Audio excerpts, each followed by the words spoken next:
This is going to be extremely valuable. If you guys aren't making money, I could not recommend getting a notepad out right now and taking some notes because yeah, this is just you're going to learn more. Yeah, that's great. That's great, Jao. Amazing. So yeah, like I can't emphasize this enough. Just watch all of this because I put a lot of effort into this. I'm not sure how. Yeah, I'll give you the presentation, obviously. So let's just dive straight into this. So I don't know if you guys know Jack Ma. He's a billionaire. He's the founder of Alibaba.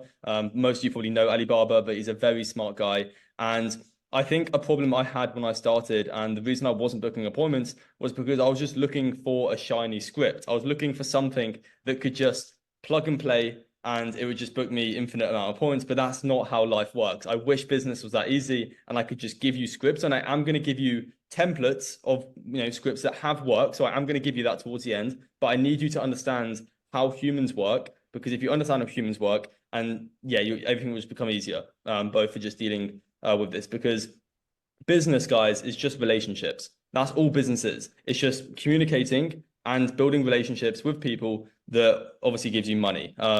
So Jack Ma, the reason I've got him on screen is because he said that if you gave a monkey an option between bananas and money, it would choose bananas pretty much every time, because it doesn't realize that with money, it can buy as many bananas as it wants. So right now, you guys are probably just wanting like a script, and that is great. Maybe that script will work for a few months, but what will happen, like with everything on Earth, entropy will take over. It will deteriorate as time goes on. So even if I were to give you a script that works today, just life, humans, we deteriorate over time. When you buy a car, it depreciates over time. Everything gets worse as it goes on, basically. That's just life, essentially. So I'm going to teach you how to think and actually how to understand humans to be able to get them to do whatever you want, basically. So we're going to be diving deep into just psyche and just, yeah, psychology, essentially. So why do people book appointments? Most of you guys should know this, and if you don't, it's slightly worrying, but I mean, I probably didn't when I started.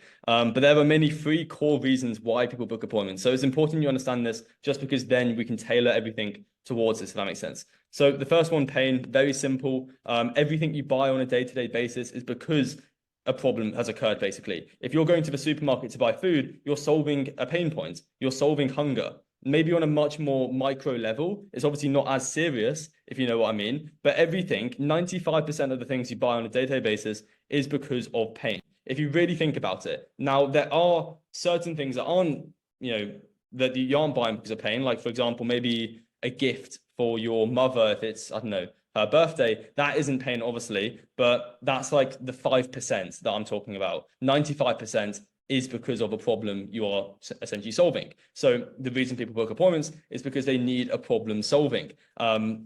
So obviously, the more pain they're in, the more likely they are to book an appointment. So this is just the very first reason out of the three. So maybe write this down because, yeah, it's important. So action threshold is the second one. So how action threshold works is it's just the threshold for when humans take action. So I know there's so many videos on procrastination on YouTube. Like there's a bit of a self-help, not dilemma, but it's a bit of a weird industry where there's a lot of like gurus on self-help that I personally just don't agree, because in my opinion, procrastination comes from when you're just not in a discomfortable position, if that makes sense. So it's like sending cold DMs is uncomfortable, but if your current situation where you're living right now is more uncomfortable, then you'll send that DM because it's more comfortable. Does that make sense, guys? Hopefully that does. So that's just very simple. And it's the same with people booking appointments. When their pain has exceeded the kind of like action threshold, if that makes sense, that is when an appointment takes place, as well as the other thing, which is curiosity, but I'll get to that in a second. So yeah, very simple, but action is just taken when the pain of their current situation exceeds the might lose threshold. So that's just like risk aversion. We'll talk about that in a second, but hopefully this is making sense what we've covered so far. So we basically just said why people book appointments. The first one is pain. Your service is just a solution to what people are struggling with in the market, and action threshold is just based on their human just tendencies. Essentially, everyone has a different action threshold. So everyone is more like risk adverse than other people. So for example, like let's just say Me, for example, maybe I'm just biologically in my DNA more likely to take risks, or you could be more likely to take risks, but it's not black and white. So it's not like, does everyone have like, I don't know, this risk? It's just on a spectrum is what I'm trying to say. It's like, to what extent are you, risk adverse, or I don't know, other types of, tendencies for just human behavior, essentially. I think a main problem people have when they start business is it's very black and white. It's like, does SMMA work? That's just like not a great way to think about any problem. It's more on a spectrum. It's like, to what extent is it a good idea to start an SMMA? Does that make sense? So it's like, everything works, but you should think about every problem you have on a spectrum, essentially, which is just a really great way of looking at life. But yeah, people do not book appointments for no reason. If someone schedules an appointment, that means that they spend about 2 to 5 minutes out of their day going onto your booking link, typing in their information, and then scheduling an appointment. They don't do that for no reason. If someone has booked an appointment with you, it's because they have a problem. So hopefully that provides you with some relief in that when you do get an appointment, you know that it's because there is a problem they are experiencing, and it's kind of your job to find out what that problem is on the call, essentially. So curiosity is the third reason. So those are the 3 reasons why people book appointments mainly. There may be 1 or 2 more, but those are like the only 3 you need to actually remember and write down, maybe. And curiosity is a huge one. So there's kind of this sweet point here, which is why I don't recommend anyone, if you're struggling with cold DMs or whatever you are doing to get appointments or clients, you don't want to give people too much information, because that just obviously removes the curiosity. And if you combine these 3 factors of pain, their action threshold, and high curiosity, that is the ultimate formula for just getting more appointments. And obviously, the more volume you do, the reason people say like volume negates luck is because the more volume you do, just the more people you're likely to find who have a low action threshold, meaning they take action easily and they are in pain, basically. So you basically just have more chance of finding the right type of people with the DNA of more likely to book an appointment. So that's why we want some information. So I'll go over this when I give you guys live like examples of actual things that have worked in the DMs. But this is just to give you an overview of humans, essentially, and why people book appointments. But this is a sweet spot where you kind of tell them your offer and you kind of focus it towards the end point, but you don't really give them away everything. Because if you tell them the price, if you tell them your exact guarantee, and you tell them all this information, not only is that putting you at a lower authority, it's also just like removing all the curiosity. So hopefully those 3 points make sense. And now we should understand why people book appointments. But yeah, this is just the very core component of what appointment setting is. So we simply just place words in front of people, and if you do this correctly, it should yield an appointment. So I'm just trying to make this very clear for you, because I think when I started, it's kind of like there's like a smoky mirror where I just can't see everything in terms of my business. And maybe it was because I was so like emotionally attached to trying to make money. I was like just too zoned in, and it's really hard to just take a step back and look at your business from a point, like a third eye point of view. But that's really important to do. Like, imagine you're just a fly on your wall looking in at what you're doing each day. And that is how you should see your business, not just like when you're so like involved in your laptop or PC. But yeah, this is just appointment setting. We essentially place words. It could be me speaking, or it could be in an email or a message. And if we sort of compile these words correctly, it should provoke pain. It should provoke curiosity. So you see how what we're using before of what I've told you, all we need to do is just place words in front of people to be able to get them to do what we want. And that's just essentially copywriting, but that is just external stimuli. So external stimuli is essentially, let's say you go to a doctor and they give you a pill. It's how you would react to that pill. So the pill is the external stimuli, and then how you react is what we're trying to do. So we're just putting external stimuli, which are words that could be written or spoken, whether it's a YouTube video or a message. And hopefully, if those words are good and you learn from this today, you'll get an outcome. So for example, here there's a funny one, but we've got external stimulus, which causes people to be happy, and you could place a hot chick in front of people and maybe that will make them happy. So if you place words in front of your prospects, that should yield a response if you watch this carefully. But hopefully that is, I'm trying to make this a bit entertaining, because I can imagine this isn't the most exciting thing because I'm not just giving you shiny stuff, but this is really important. I'm doing this for the best for you, basically. If I didn't care about you guys, I would just give you a copy and paste like script. But the reason I've gotten to this point is because I understand how humans operate, which I'm going to talk about in a second. But yeah, we can subconsciously cause, subconsciously cause pain indirectly. So I do this in sales. You should guys, all of you should be doing this in sales. And a simple one would be, if I were to ask any of you, how many meetings are you booking per day? Your response to that would cause pain. Because if you say, oh, Charlie, I'm booking no meetings per day, maybe I'm booking 3 a week, that is causing pain, just you speaking about that. So we can do this in the DMs, but I just want to give you this example for sales as well. But hopefully that makes sense. These are indirect probing questions. And for those that haven't watched the Modern Selling Protocol module, that is probably the best sales video you'll find on the entire internet. And it's in the school community at level 3. But hopefully this makes sense about like, I'm not trying to cause pain directly. I'm just asking you a question that you speaking will cause pain. And that is essentially how you buy in the questioning part of sales. But this isn't a sales masterclass, but I just wanted to throw that in there. So how do we know if the words, so far what we've covered are the 3 reasons people book appointments. We've also talked about, the other thing. And now we just need to know like how do you know if the words, what we send in a message are good? And if we essentially go to the next one, let me go back quickly. We do this by understanding evolutionary psychology. So evolutionary psychology is just how humans have adapted over many, many years, essentially. So like strategies, whether it's like a content strategy, whether it's a cold DM strategy, these come and go like seasons in the year. Like they work for a bit and then they don't work. So me teaching you this will just be a lifetime of like understanding, if that makes sense. So everything is tailored to entropy. I talked about this at the start, but humans over time, we will deteriorate, cars depreciate, everything will get old and not work as well. So yeah, let's just now talk about why learning this just will never die.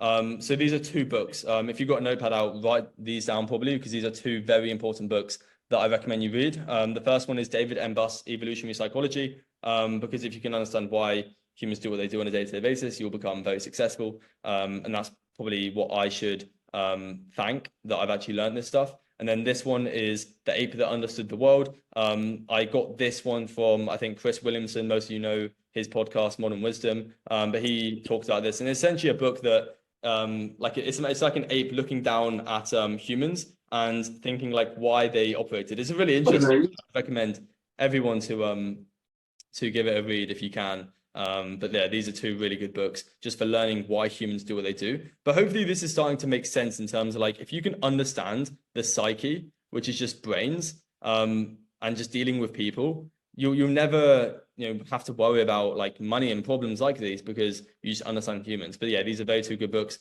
And yeah, like an example of humans. So it's very interesting. Humans are weird, but like if I were to give you $100, you'd be like happy, right? You'd be at a certain level of happiness if I were to give you a $300. But then it's like statistically proven that if I were to take away that $100, you'd be twice as unhappy compared to when I give you that $100.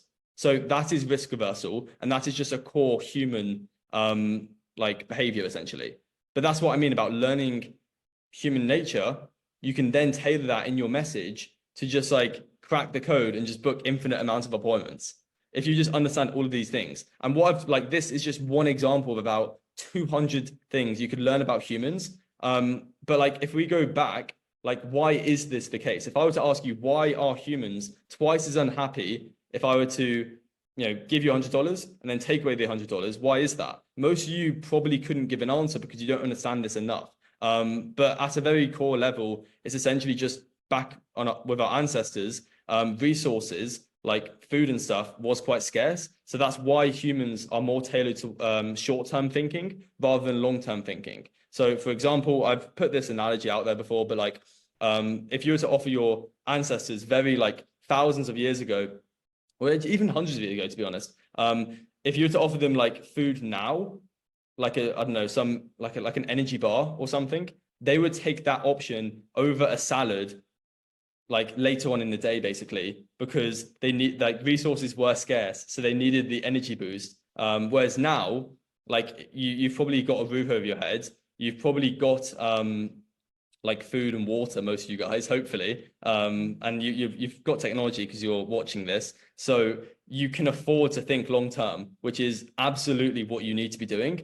But it is harder. And that's why you get cravings for like, I don't know, short-term gratification because of our, evolutionary psychology.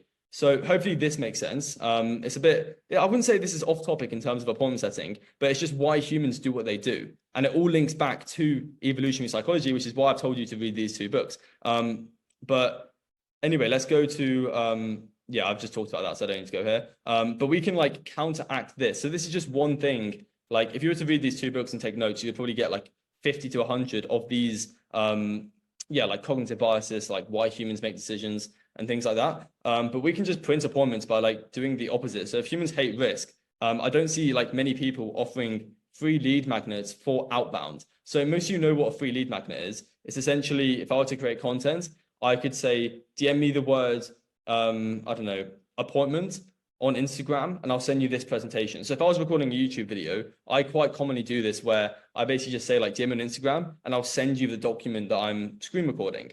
And then that's a way just to get people to DM me. But you can use this in outbound by essentially, imagine you've got your offer. Your offer should be like multiple different things that create your offer, if that makes sense. So you can just offer one part of your offer as a free lead magnet for outbound.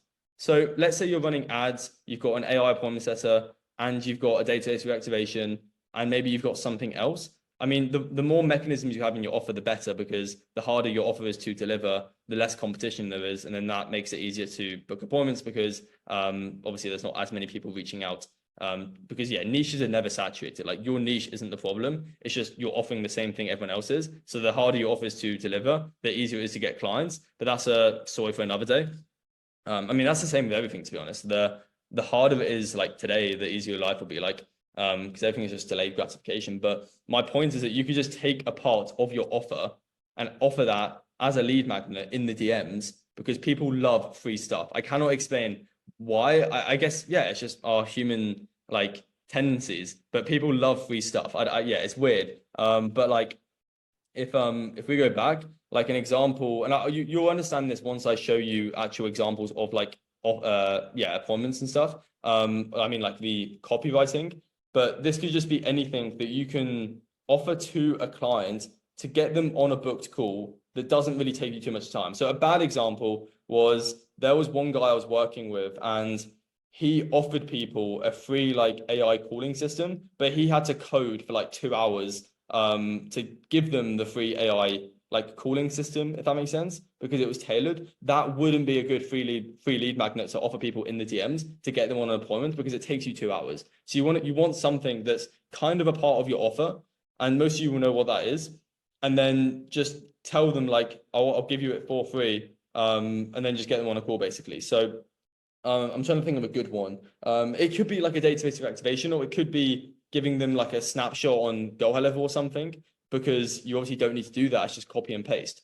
So you could say to them like, I don't know, give you, I don't know, an infrastructure for Instagram DMs, and you could just give them a snapshot like to get them on an appointment. And then obviously the reciprocity is there, so they'll probably just buy your thing if you can give them value first. And that's honestly what I'm doing right now. Like because I've built a bit of a brand, I honestly don't hop on too many meetings to like close clients at like 3 to 5K packages. I kind of just hop on a 10-minute value call and I just do a quick audit of their business.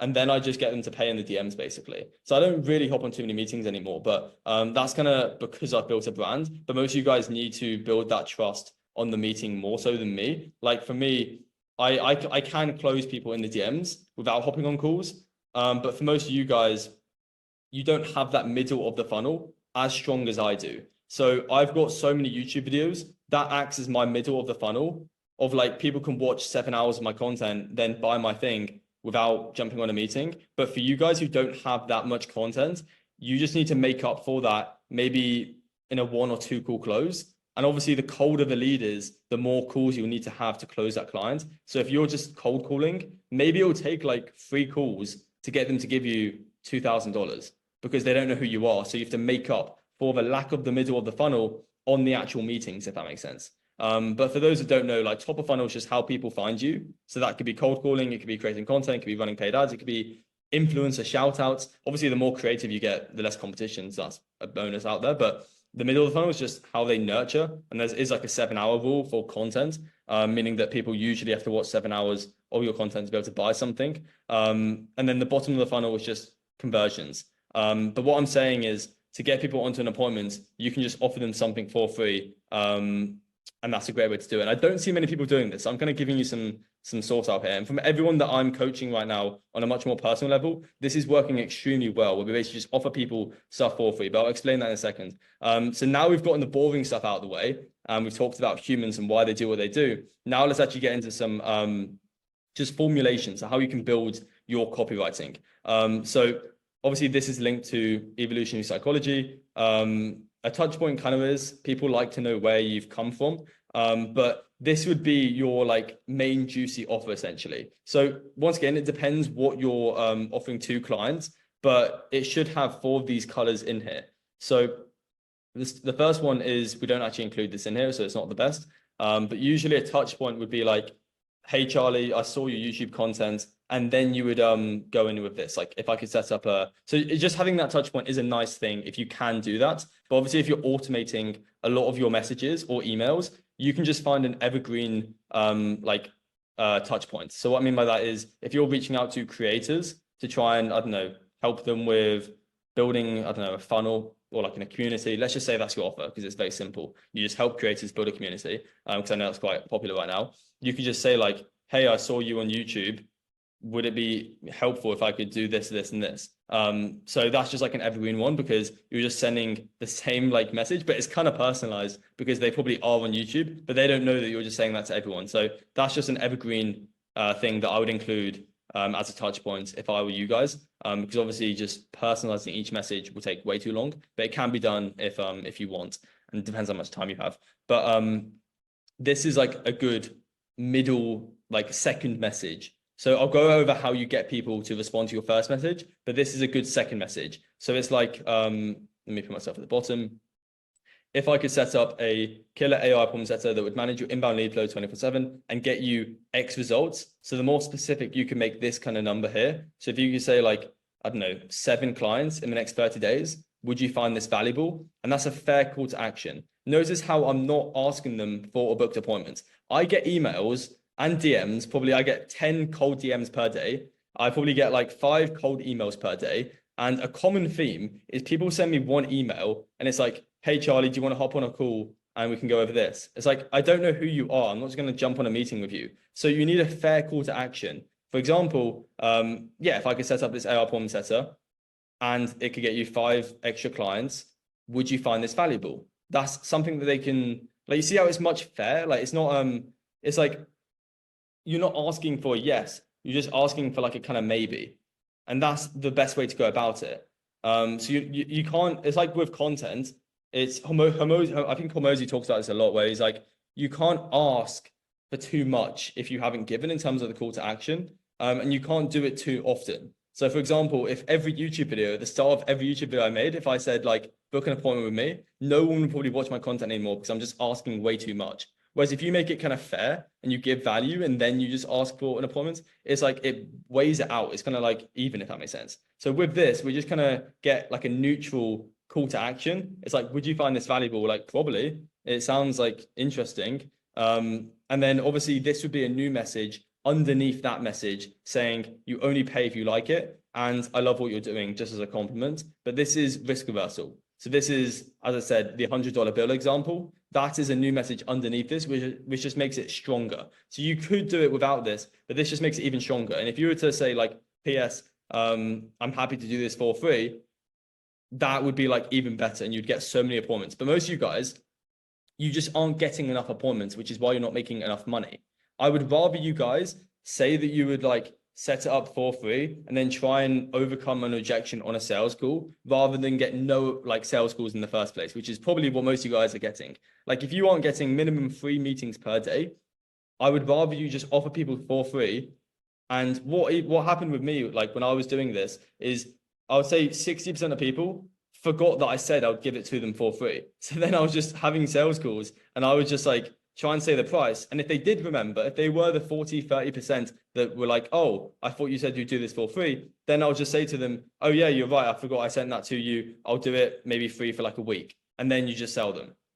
So hopefully this is starting to make sense about making it a fair call to action and not asking for too much. And you can have heavy risk reversal in the message underneath the second message, if that makes sense. But obviously this would be replaced. So you would put like whatever you're doing here. And if you're running something that is maybe a bit overexposed, like Facebook ads, I would not include that in your message. I wouldn't do that. But maybe this could work because AI is kind of trending right now. And I'll give you a good example in like 2 seconds. So yeah, like AI is one of those things that like some people love it, some people hate it. It's just like if I put a spider in a room, like one of you guys may like the spider, one of you will probably hate it, and then one of you just won't mind it. So AI is kind of one of those things that like if you say it to people, someone will probably want it, and then someone will hate it and reject you, but it's what it is. But like if you're running Facebook ads, like yeah, it's hard, but you know what I mean. People are more against like Facebook ads at this moment, because it's like quite kind of old. Maybe they've been like burned by another agency or something. So it's like I wouldn't actually include the mechanism in your offer, in your message, unless it's like AI or something trending that you think that they might like, basically. But you could just remove and you could say like, dope, if I could set up a social funnel to get you an extra 3 clients in the next 7 days, would you find this valuable? That is a good offer to include in your message or an email, and then you could say risk reversal underneath it. But that's very simple. I don't want to talk about this too much. And I wouldn't recommend sending that message that I just gave you as an example in the first message, because you'll probably just get stuck in their DMs. Like I get a lot of messages every day. I said like 10 cold DMs probably. And if someone sent me that, I may not see it. It's not that the message is bad. It's just that I probably wouldn't see it. So it would much be better to just have like an opener that has a 15 to 20% first reply rate. And an example of these could be these 3. If you're working with med spas, you could say something like, hey, Sarah, are you currently offering injectable dermal fillers? Because it's like, it's a question that's going to get a response and it's quite unique. Or another one could be, if you're working with real estate agents, you could say something like, hey, John, do you do residential or commercial real estate? So it's just a simple question that gets a response. That's as simple as I can put it. Or if you're working with coaching, you could say, do you have a back-end one-to-one offer right now? So these are just to get a response. That's all we are trying to do. We're not trying to make them think, because if you ask a question and it's like, hey, Charlie, are you, I don't know, you get what I mean? Like if someone to ask me a question and I have to think about it, there's more friction, meaning that I probably won't respond. Where if it's just a simple question like, hey, do you do one-to-one coaching? I'll probably respond to that. And some people say it's a bit baity in terms of like you're baiting them to respond, but it's like your beliefs that you have right now, like what you think on a day-to-day basis has gotten you to your position in your current life. Because how you think determines what decisions you make, and everything in life is just cause and effect. You send a DM, you're going to get an outcome. However, maybe a DM for your niche and your offer isn't the right way to go. So it's like your beliefs have just made you what you are today. So just because you think something doesn't mean it's true. If anything, if you're a beginner, it's probably not true, because there's a lot of learning that needs to be done to be able to get to the point where you want to be. So yes, it is a bit baity. You'll get some people tell you to like, I don't know, go away or whatever, who are angry, but is what it is. You'll get a very high first supply rate and you can't have everything. Yeah, that's just a general rule. A good quote is you can have anything in life, but you can't have everything. That's quite a good quote. But these are some openers, and the best ones are ones that haven't been seen before. So maybe you haven't seen like this one, or maybe you have seen this one, but the best one for your niche is one that uses their terminology. So if you're working with like dentists, you could say like, hey, do you offer like veneers? Or like ideally a more like technical like dentist treatment would be better. And just having that as a question to get them to respond. But once again, you guys know what niches you're in. You can create one that hasn't been seen before. And like what I was saying with the monkeys and the bananas, don't just like copy what other people do. We need to think basically. And it's quite easy because I think humans are very wired to be like lawyers rather than scientists. Because it's just how we're brought up essentially. But you need to be scientists and you need to just create new things. And I think that's a very good tip basically. But yeah, obviously entropy. So like what I was explaining and how everything is just designed to get worse, like competition increases entropy. So the more you use a car, the worse it's going to get, the more it's going to depreciate. Like the more you, I don't know, smoke cigarettes, probably sooner you're going to die. So it's like the more you send your offer that is like everyone else, obviously it's just going to burn out. Like if everyone started, I don't know, what's a good thing I'd recommend to today? Probably, yeah, probably like create content. But like if everyone creates content, it's probably not going to work like in 6 months. So then that's when a new thing comes. And that's what I mean about everything comes and goes like the wind, just like new seasons in the year, from like summer to fall to like winter. Like it's just like, that's just strategies in business. So that's why it's really important to learn static principles. And that's why I'm telling you to read these types of books, because you can hopefully see what I'm explaining like is how you should be doing it. And I generally want the best for you guys. And that's why I'm telling you this. So yeah, and that's also why I don't recommend going on YouTube and just doing what people say, because thousands of people have seen that YouTube video. So it's going to become like just burnt out. So you need to think from first principles.